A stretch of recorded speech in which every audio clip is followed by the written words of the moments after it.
안녕하세요. 오늘도 사연 살롱을 찾아주셔서 감사합니다. 서울에서 보습학원을 하고 있는 40대 여성이에요. 다른 업종에 종사하는 분들도 그러셨겠지만 지난 몇 년간 코로나 때문에 정말 너무너무 힘들었어요. 일주일만 학원 문을 닫아도 타격이 클 판에 2년 가까이 학원 운영을 할 수 없었으니 당연한 결과겠죠. 수입은 한 푼도 없는데 건물 월세는 매달 따박따박 나가야 하니 정말 미칠 노릇이었어요. 거기다 수십수년간 함께 일해온 강사들을 무책임하게 내보낼 수 없어서 한동안 사비를 털어 유급 휴가를 주고 있었어요. 강사들보다는 그래도 내 형편이 나으니까 인정상 벌인 일이었는데 금방 끝날 줄 알았던 상황이 장기화되자 이것도 못할 노릇이더라고요. 결국 반년 만에 강사들과 계약 해지를 할 수밖에 없었어요. 그렇게 까먹은 돈만 해도 상당했어요. 그동안 벌어둔 돈을 곶감 빼먹듯 야금야금 뺏어 쓰고 보니 코로나가 끝날 무렵 제게 남은 건 학원 폐업과 3억 5천만 원의 빚뿐이더라고요. 학원 간판을 떼던 날 정말 얼마나 울었나 몰라요.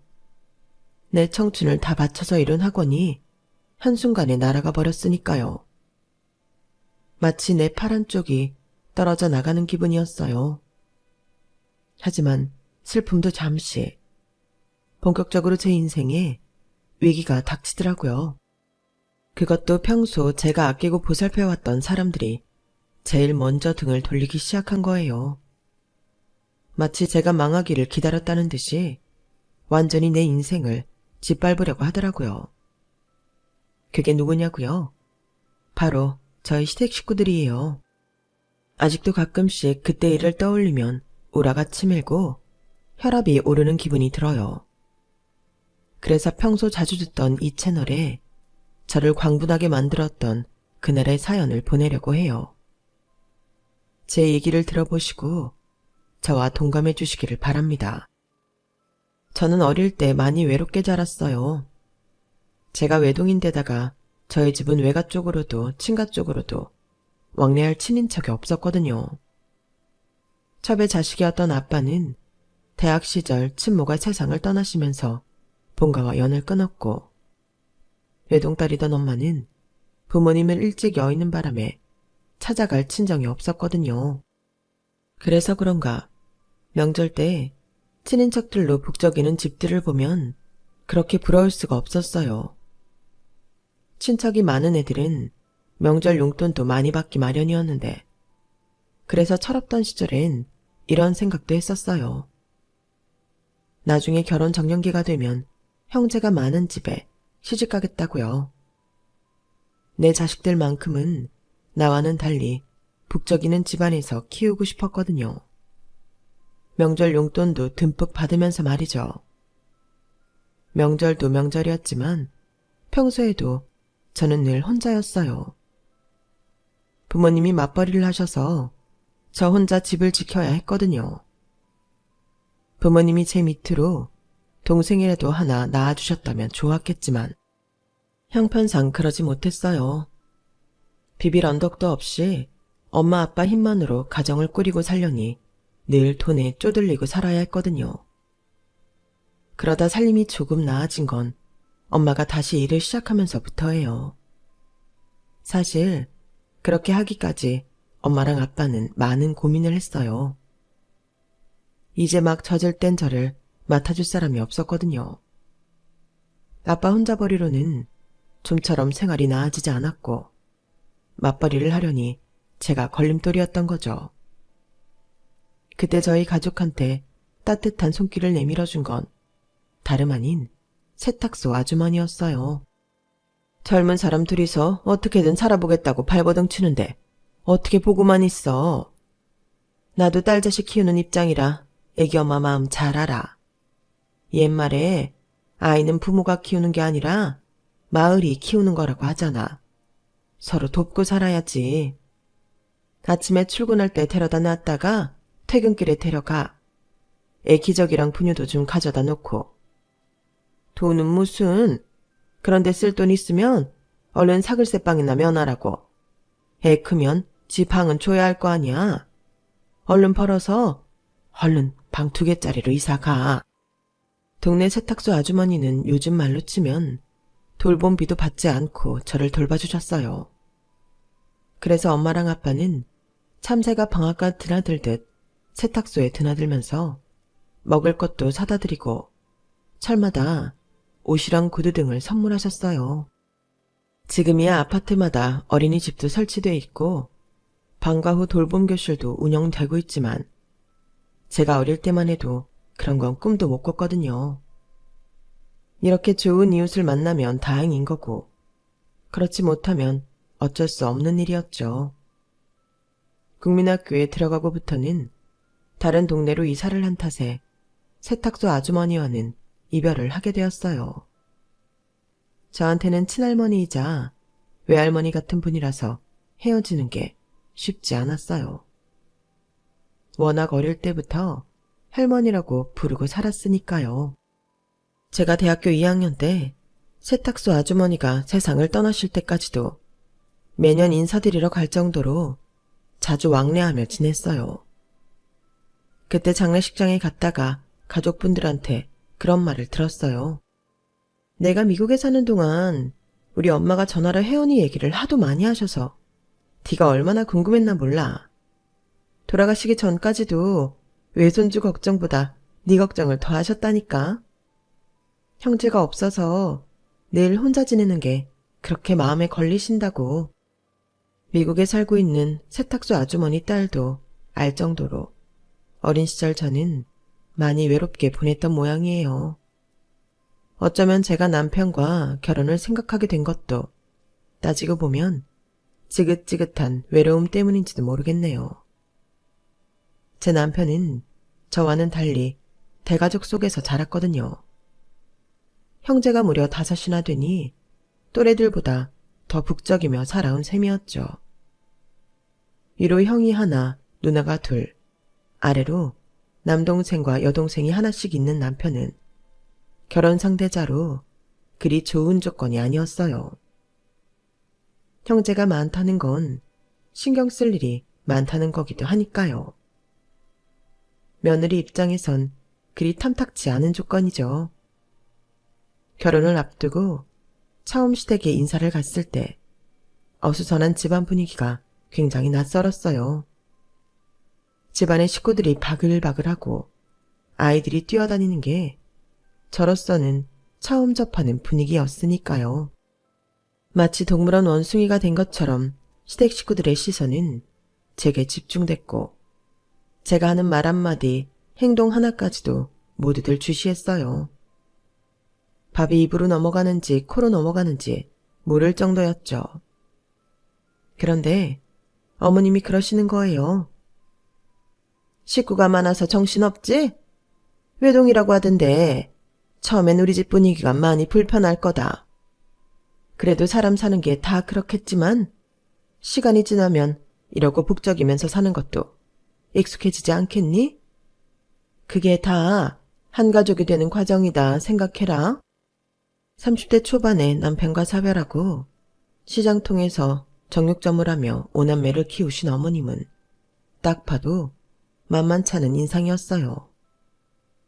거친 손처럼 말투도 투박하고 교양과는 담사한 것 같은 분이셨지만 그래도 자식들을 끔찍하게 생각하는 모습은 전형적인 한국의 어머니상이었죠. 내 아들이 데려온 여잔데 내가 뭘 더 따지고 들겠냐? 난 내 아들 안목을 믿는다. 그저 형제간에 우애 있게 잘 지내면 되지 않겠니? 며느리니 시어머니니 그런 거 따지지 말고 너도 이제 내 자식이다 생각할란다. 그러니 너도 나를 시어머니라고 생각 말고 친정엄마라고 생각해라. 그때는 그 말이 저도 자식처럼 아껴주겠다는 말로 이해를 했어요. 그래서 저도 하루빨리 시댁에 녹아들 수 있도록 노력을 했죠. 나중에야 제가 말 뜻을 잘못 이해한 거라는 걸 알았지만요. 당시 저는 입시학원 강사를 그만두고 막 재학원 차린 때였는데 학원 일로 바쁜 와중에도 시댁 경조사라면 빠지지 않고 뛰어다녔어요. 아직은 낯선 아주버님과 시누이 시동생 틈에서 겉돌지 않으려고 일부러 고개를 숙이고 먼저 다가가려 노력도 했고요. 그런 덕분인지 손이 동서보다 시댁 식구들과 금방 친해질 수 있었어요. 막내 시누이는 자기 친언니보다도 저랑 더 가까워졌고요. 심지어 연애 상담까지 저랑 할 정도였으니 말 다 했죠. 다행히도 시작한 지 얼마 안 된 학원이 동네에서 금방 자리를 잡은 덕에 또래들에 비해 경쟁력도 갖추게 되었어요. 남편 월급보다 4~5배는 더 벌었으니까요. 왜 그런 말이 있잖아요. 곳간에서 인심 난다고요. 경제적으로 윤택해지니 마음 씀씀이도 넉넉해지고 시댁에도 많이 퍼주게 되더라고요. 친정에 안마의자를 놓아드릴 때면 똑같은 걸로 시어머님 댁에도 놔드리고 친정엄마 구두를 사드릴 때면 시어머니께도 똑같은 브랜드로 하나 사드리곤 했어요. 네 엄마 내 엄마 가릴 거 없이 모두 내 부모다 생각하고 대했죠. 오히려 시댁엔 시누이 시동생도 있어서 내 친정보다 더 주면 더 줬지 절대 덜 주지 않고 살았어요. 주변에선 시댁에 잘하는 그게 다 쓸데없는 짓이라고. 그래봤자 내가 어려울 땐 시댁은 남이고 친정밖에 없다며 친정에 잘하라고 했지만 그땐 그런 말이 귀에 들어오지 않더라고요. 곁에서 이런 제 모습을 지켜본 남편은 제가 자기 가족들한테 잘하는 게 고마웠는지 저희 부모님께 잘하려고 노력하더라고요. 그런데 뭐든 잘 될 때는 다 좋지만 안 될 때가 문제잖아요. 학원을 차리고 10년 넘게 큰 문제 없이 잘 운영해 나가던 저는 한 번도 강사들 월급 날짜를 어긴 적 없었어요. 시험 기간에 보강을 해주는 강사들한테는 그에 상응하는 보너스도 지급하고 학생들 성적을 많이 올린 강사들한테도 그에 맞게 대접을 해주었어요. 그러다 보니 저희 학원에 들어온 강사들은 초창기 멤버가 그대로 남아있을 정도로 원장과 강사들 간에도 유대관계가 끈끈했어요.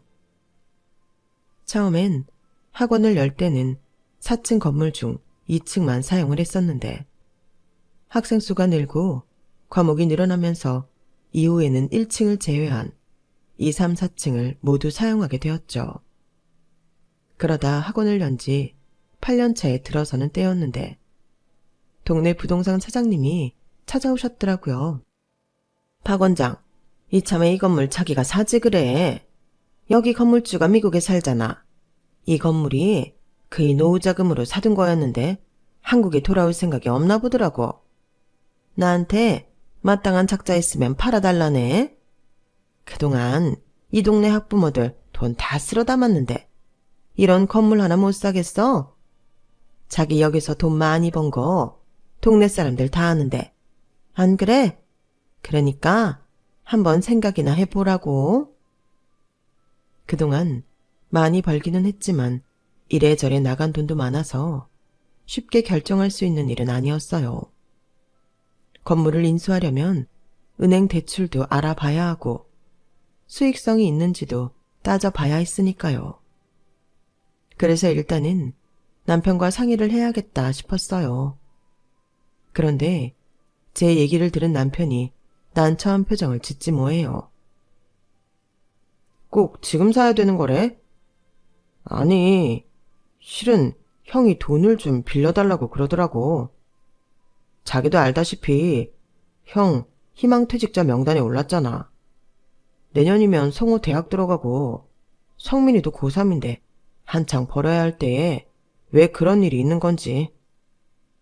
그래서 말인데 형수가 배달 전문 도시락집을 하고 싶어 하더라고.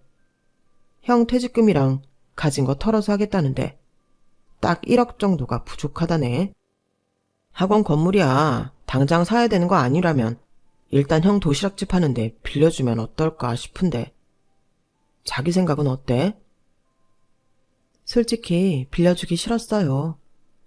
내 건물이 생길 수 있는 기회인데 그걸 놓치고 아주버님 가게를 차려줘야 하는 상황이니까요. 하지만 무턱대고 거절할 수만은 없는 게 아이가 없는 저희 부부한테 아주버님네 두 아들은 조카, 그 이상의 존재였기 때문이죠. 우리 부부가 난임으로 고생할 때 가장 많이 위로를 해주었던 것도 손이 형님이었고, 우울증으로 한창 고생하던 저를 웃게 해준 것도 바로 형님네 둘째 아이였어요. 형님이 둘째 아들은 저 준다는 농담을 하실 정도로 둘째 성민이가 저를 잘 따랐거든요. 그 녀석을 생각하니 내가 건물주가 되는 욕심을 부리는 게 살짝 미안해지더라고요. 그래서 과감하게 건물주의 꿈은 포기하고 가지고 있던 돈을 아주버님네 도시락집 차리는데 빌려줬어요. 그런데 그 말을 들은 친정엄마가 그러시더라고요. 그래서 아무것도 안 받고 1억을 내준 거야? 아니, 부모 형제간에도 돈이 오갈 땐 차용증이라도 한 장 쓰는 게 상식인데 어떻게 그냥 돈을 줘? 에이, 장모님도 우리 형이 그런 거 떼어먹고 그럴 사람 아니에요. 장모님이 이러시면 저 좀 서운해요. 장서방, 자네가 서운한데도 어쩔 수 없네. 돈 앞에선 원래가 그런 거야. 사람 마음이 화장실 들어갈 때랑 나올 때랑 다른 법인데. 암튼 지금이라도 차용증은 한 장 받아둬. 그게 맞아. 평소엔 한없이 너그럽기만 하던 엄마가 그때는 웬일인지 차용증을 쓰라고 닥달을 하시더라고요. 그 바람에 기분이 상한 남편은 집으로 돌아오는 차 안에서 내내 툴툴거렸어요. 장모님, 너무하신 거 아니야? 다른 사람도 아니고 우리 형 일인데 남대하듯 차용증 쓰라는 말부터 꺼내시고 말이야. 나 이번 일로 장모님한테 많이 실망했어. 따지고 보면 엄마 말이 틀린 건 아니지. 차용증이란 게 상징적인 거잖아. 그러니까 너무 기분 나빠하지 마. 그깟 거 한 장 쓰는 게 무슨 대수라고. 안 그래? 하지만 별일 아닐 거라고 생각했던 차용증 때문에 시댁에서는 한바탕 난리가 났어요. 결국 차용증은 받았지만 그 일로 큰 집이랑 사이가 멀어지게 되었죠. 호기롭게 시작했던 아주버님의 도시락 가게는 생각보다 잘 되지는 않았어요. 그나마 주변에 도시락집이 없어서 근처 사무실이나 가정집 배달로 근근히 매출은 나오는 정도였죠. 그런데 코로나가 터지면서 상황은 급반전이 되고 말았어요. 승승장구하던 제 학원은 학생 중에 확진자가 나오면서 학원문을 닫게 되었고, 가게를 접어야 할 기로에 놓여있던 아주버님 도시락 가게는 소위 말해 대박이 나고 말았죠. 왜 그때 배달 전문 식당들은 꽤 돈을 벌었잖아요. 학원 문을 닫는 시간이 길어지고 강사들 월급까지 한동안 지급했던 저는 하루가 다르게 경영 상태가 악화되었고, 그러는 과정에 은행 대출금 압박까지 받게 되어서 엄청난 압박에 시달리게 되었어요. 그래서 아주머니께 빌려드린 돈을 일부라도 돌려받으려고 전화를 걸었죠. 그랬더니 되려 죽는 소리를 하시더라고요. 재수씨, 우리도 요즘 너무 힘들어요. 코로나 때문에 소상공인들 다 죽을 판이라니까요. 그리고 돈 빌려준 지 3년도 안 됐는데 갑자기 그 큰 돈을 달라고 하면 당장 우리가 어쩝니까? 아주버님, 당장 다 돌려달라는 게 아니잖아요. 일부라도 먼저 주셨으면 한다는 거죠. 그리고 저희 학원은 벌써 2년 가까이 문을 닫고 있는 형편이지만 아주버님네 도시락 가게는 전보다 오히려 매출이 올랐잖아요. 그이한테도 요즘 매출 덕분에 살만 난다고 하셨다면서요. 아니, 그 자식은 재수씨한테 뭘 그런 소리까지 다 한답니까? 장사가 잘 되는 게 아니라 며칠 반짝한 것 뿐이에요. 우리도 요즘 장사가 안 돼서 죽을 맛이라고요. 아무튼 난 당장 그 돈 해줄 여력 없으니까 나중에 얘기해요. 안 그래도 배달 밀려서 바빠 죽겠는데. 아주버님은 좀 전까지 장사 안 된다고 징징거리더니 배달이 밀려서 바쁘다며 전화를 끊더군요. 순간 엄마 말이 떠올랐어요. 사람 마음이 화장실 들어갈 때랑 나올 때 다르다던 그 말이죠. 그 후로도 몇 차례 아주버님께 전화를 했지만 배째라는 식으로 나오더군요. 그런데 웃긴 게 뭔지 아세요? 이 일이 있고 시댁 식구들이 차례로 전화해 제게 한 소리씩 하더란 거예요. 큰 시누이가 전화를 했더라고요. 자기 딸은 6년 내내 우리 학원에서 공짜로 수업 듣게 할 때는 그렇게 저한테 나긋나긋 하던 사람이 자기네 오빠한테 빌려준 돈 달라 그랬다고 저를 아주 천하게 상스러운 돈벌레 취급을 하더라고요. 돈 앞에선 형제도 없냐면서요. 그래놓고는 제 말은 듣지도 않고 전화를 끊어버리더군요. 큰 시누이 전화를 받고 골이 지끈거리는데 몇 분 뒤 막내 시누이가 전화를 한 거예요. 언니, 아무리 사는 게 힘들어도 우리 지킬 건 지키고 살자고요. 어떻게 우리 큰오빠한테 그럴 수가 있어요? 언니는 형제가 없어서 그런가 본데 우리는요, 자라면서 한 번도 큰오빠한테 막말하고 그런 적 없어요. 그게 예의죠. 언니는 학원 원장까지 하는 사람이 그 정도 예의도 없어요? 언니, 정말 그러면 안 돼요. 아가씨, 도대체 무슨 소리를 들었길래 이러나 몰라도 사람 말은 한쪽만 듣고 판단하면 안 되는 거예요. 하물며 유치원 애들이 싸워도 양쪽 말은 다 들어보고 판단해야 되는 거라고요. 저 아주버님한테 못할 말 한 거 없고 예의 없게 군 적도 없어요. 그러니까 나한테 훈계질 하려거든 똑똑히 알고 하라고요. 이번엔 제가 먼저 전화를 끊어버렸어요. 성질이 나서 도저히 전화기를 붙들고 있지 못하겠더라고요. 그런데 전화를 끊자마자 또 전화가 온 거예요. 이번엔 시어머니였죠. 시어머니는 제가 전화를 받자마자 호통부터 치시더라고요. 예, 너 그렇게 안 받는데 돈 떨어지니까 미천이 드러나는구나. 돈 빌려줄 때는 그렇게 생색내더니 안 그래도 살기 힘든 큰애한테 전화해선 돈 내놓으라고 난리를 쳤다며? 넌 돈 앞에선 손윗사람도 안 보이는 거냐? 어떻게 시아주버니한테 욕지거리를 할 수가 있어? 네가 제정신이야?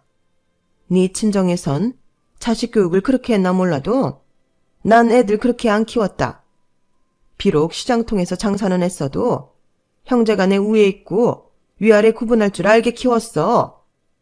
네가 뭔데 우리 집에 들어와 형제끼리 분란을 일으키는 거냐? 네가 뭔데? 어머님, 저 너무 억울해요. 제가 언제 아주버님한테 욕지거리를 했다고 그러세요? 저 정말 안 그랬어요.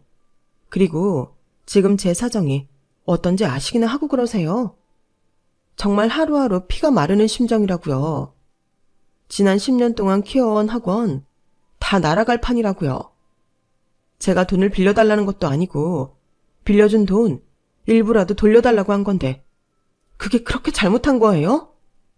지난 2년간 아주버님 가게에 월 매출이 얼만지 어머님이 아시고 저한테 화를 내시는 거냐고요. 힘들 때 서로 돕고 사는 게 가족이라면서요.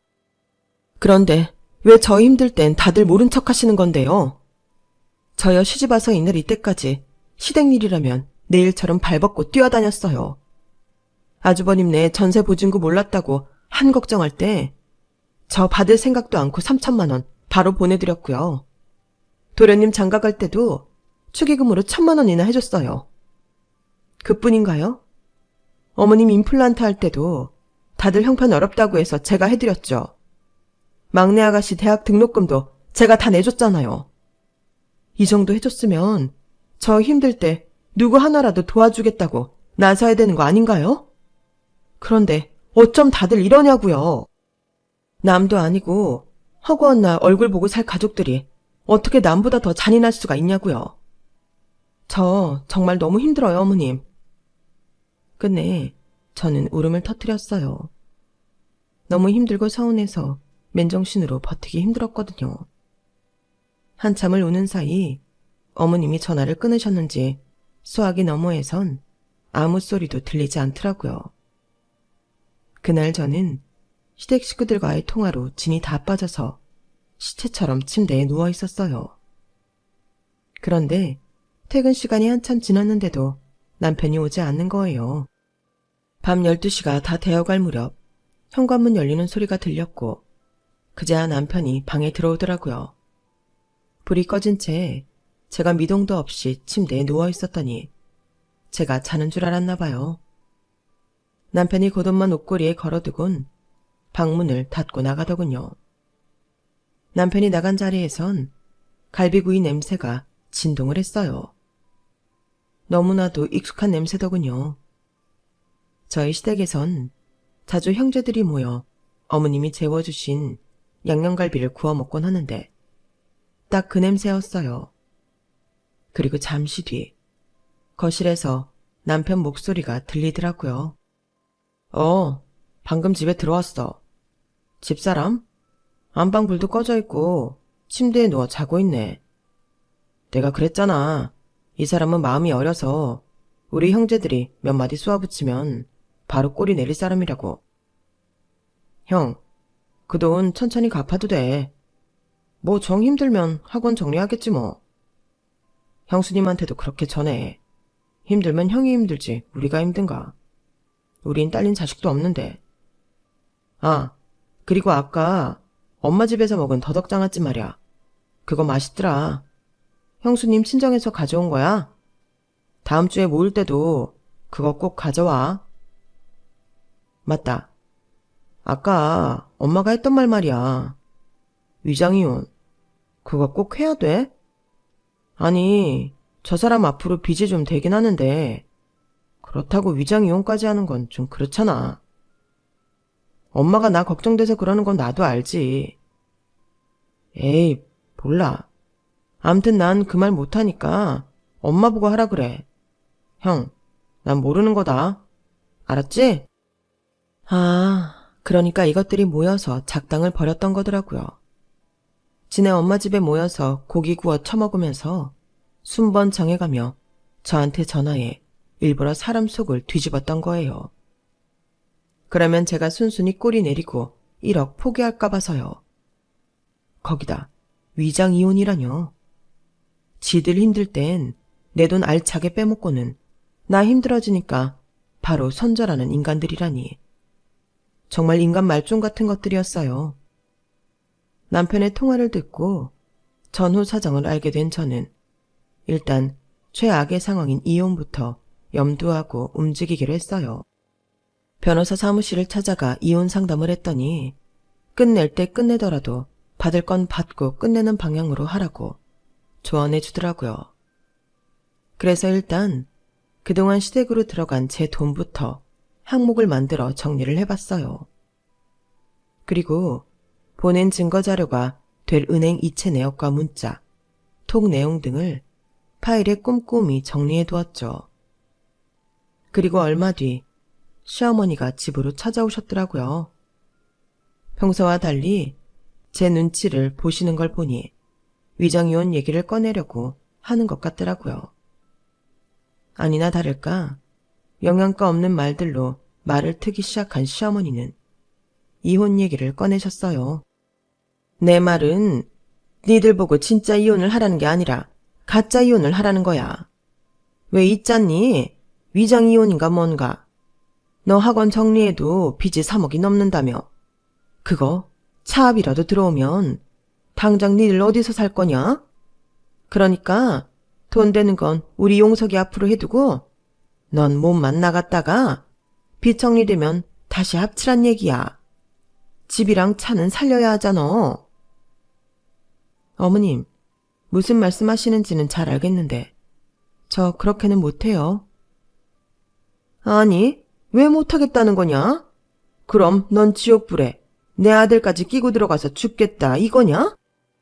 죽을 사람은 죽더라도 살 사람은 살아야지. 그게 무슨 소리야? 어머님도 참. 죽긴 누가 죽어요. 저 그렇게 쉽게 안 죽어요. 어머님이 원하신다면 이혼 서류에 사인은 할게요. 하지만 집이랑 차, 그의 명의로 못 바꿔줘요. 그거 지금 바꾸면 바로 추적 들어와요. 그땐 그의 퇴직금까지 털릴지 모르는데 위험하게 그런 짓을 왜 해요?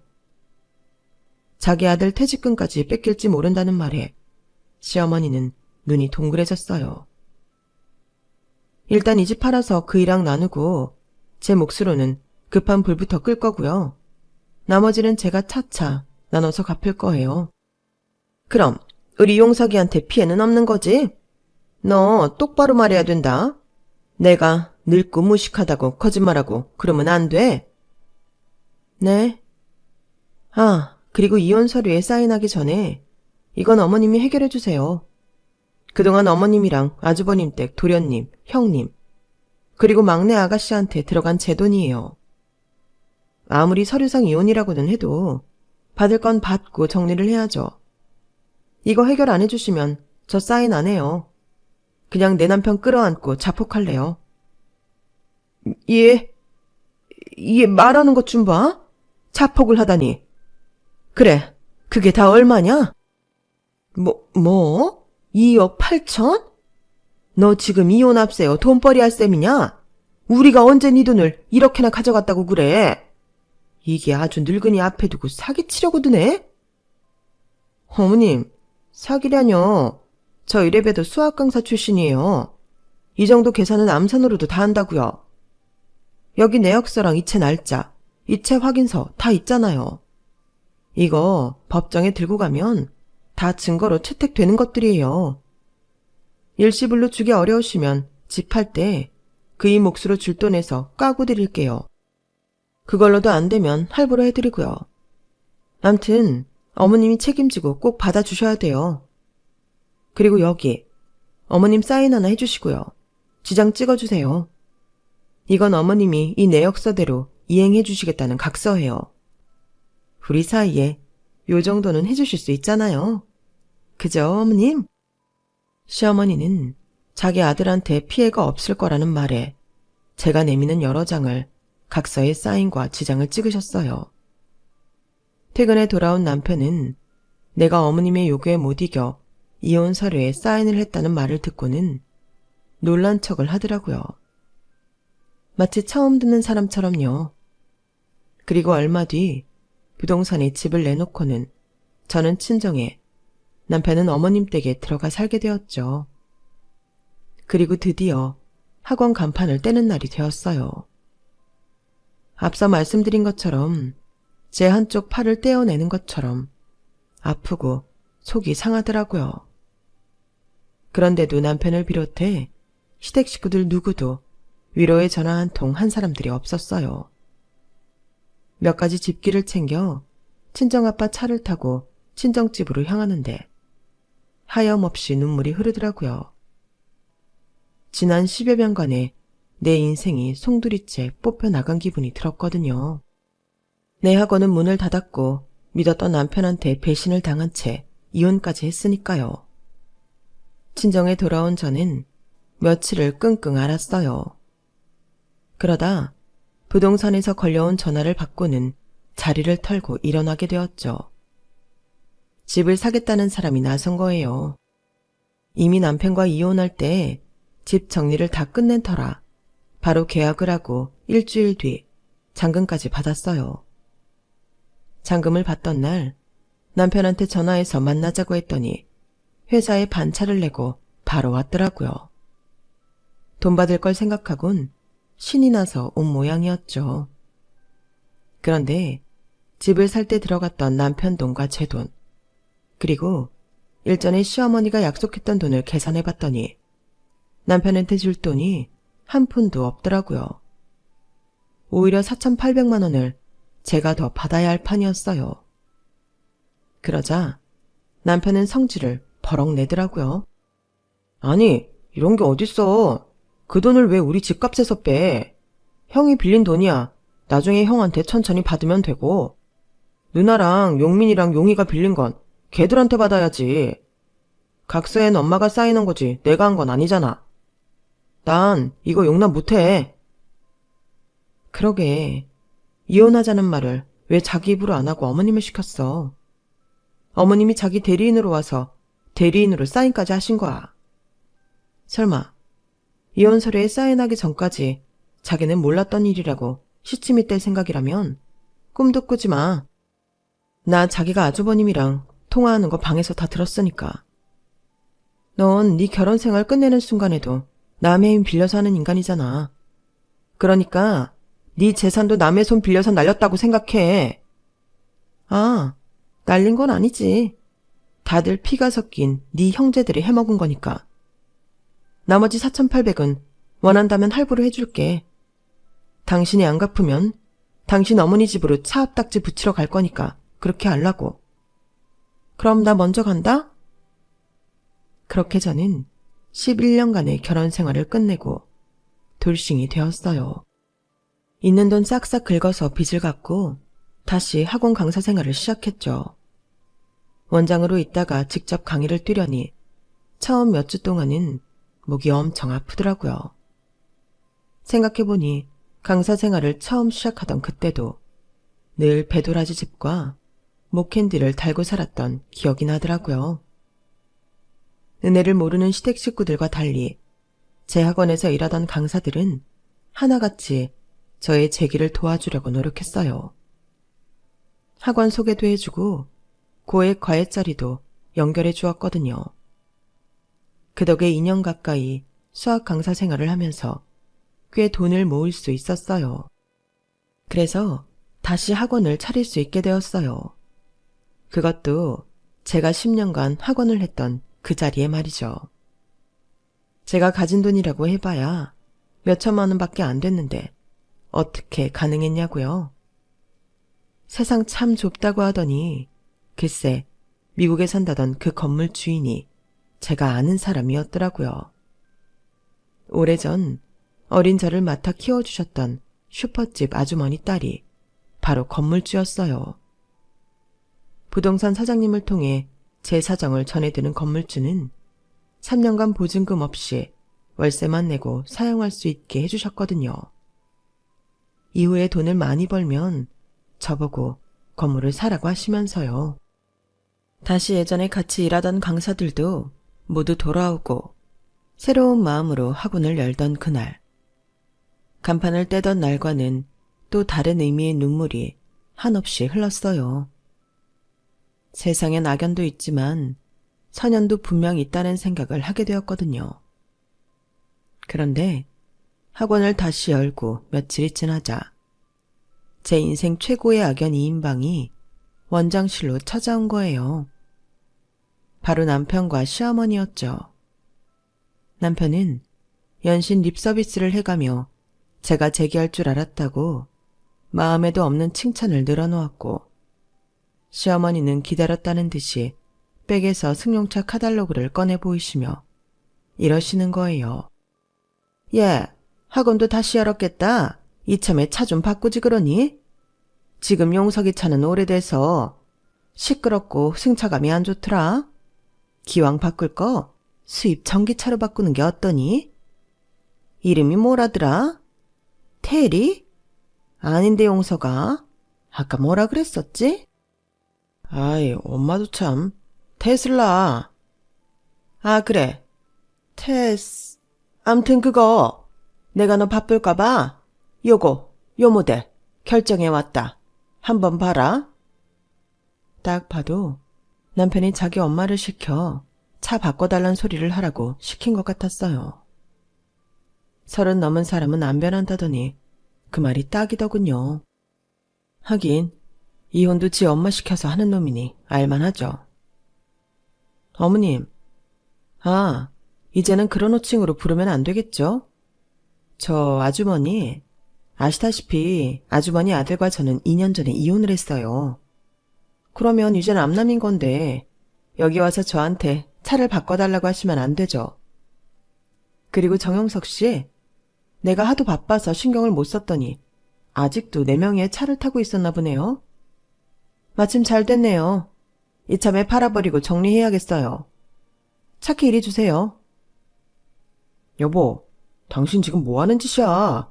우린 엄연히 위장 이혼을 했던 거라는 거 몰라? 서류상엔 자기랑 내가 남남으로 되어 있지만 우린 엄연히 부부 사이라고. 당장 우리 엄마한테 사과부터 해.